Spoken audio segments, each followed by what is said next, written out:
just got back from seeing The Purge, and I walked out of this film not incredibly sure whether I liked it or if I didn't.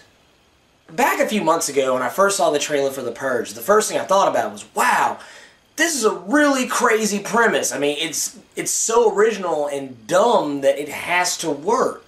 After having finally seen the movie, I have to say I walked out of it feeling a little cold. I want to say it's not even so much that the movie was bad. There's many things about it I liked. There's many things I didn't like. First and foremost, let's talk about this movie and what it's all about.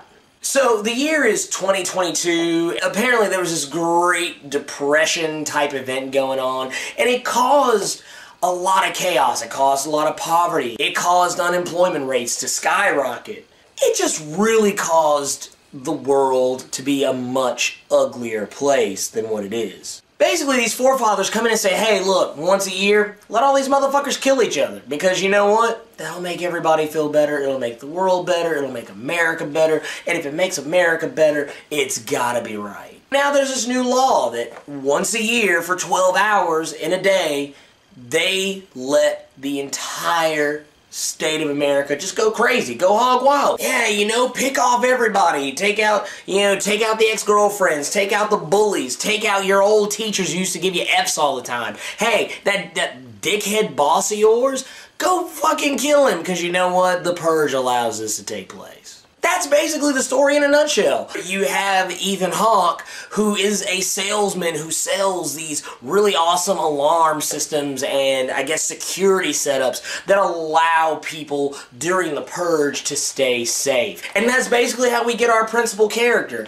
And, we also have his wife, played by Lena Headey, who is not actually being a bitch in this. So all those people who automatically write her off because of her character on Game of Thrones, you can rest at ease. She's actually kind of likable here. They play these people who are as so upper crust and white bread that, I mean, it's just, they're too wholesome to be believed. And I think that's one of the parts about the movie that kind of really threw me off. Is like I was kind of waiting for the other shoe to drop at some point. They come off as so good, clean, and wholesome that something's got to be lying underneath. They also have their kids to worry about, whose names I don't actually remember, but it really doesn't matter because they weren't really that great in this movie. I mean, they were, I don't know, I mean, they were in the movie and featured a whole lot, but honestly, they weren't very important, if that comes off right. It's gonna sound weird, but I felt like their performances weren't really lending anything to the movie. Honestly, they caused some of the movie's more odd plot developments that made no sense whatsoever.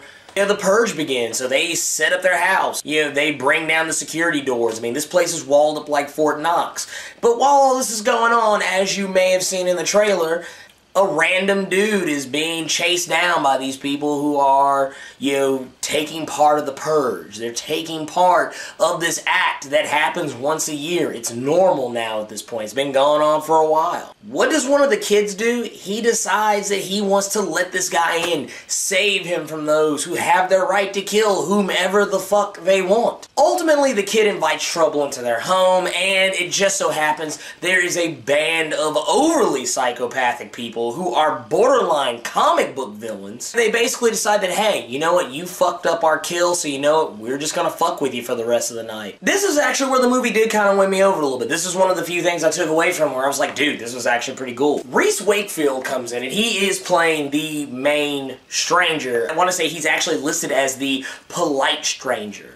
It's kind of funny they do this because he is literally the politest guy you could ever hope to be killed by. I mean, it's kind of creepy. It's kind of funny because his character is equal parts Joker, equal parts Hannibal Lecter, equal parts I don't know what the fuck else you could add in there. It comes off as really creepy, it comes off as kind of over the top too, but his character is played so well that I think he's actually the best acted character in this entire movie. Reese Wakefield's character basically comes in and is like, hey, if you give us this guy back, we'll totally leave you the fuck alone. If you don't give him back, we do reserve the right to fuck you up.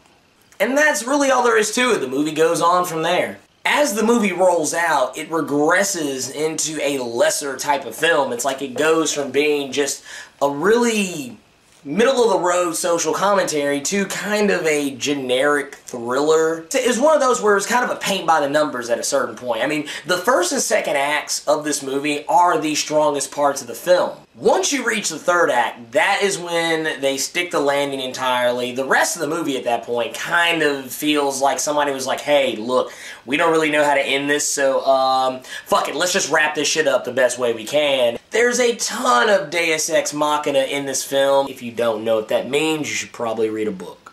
And once it's all said and done, honestly, the ending is very anticlimactic. I said this with Star Trek Into Darkness, where it doesn't feel like the movie ends so much as it just stops. What this movie reminds me of is if you took the last 20 minutes of the old Mark Wahlberg 1990s film Fear, and just made it all about that, just stretched it out.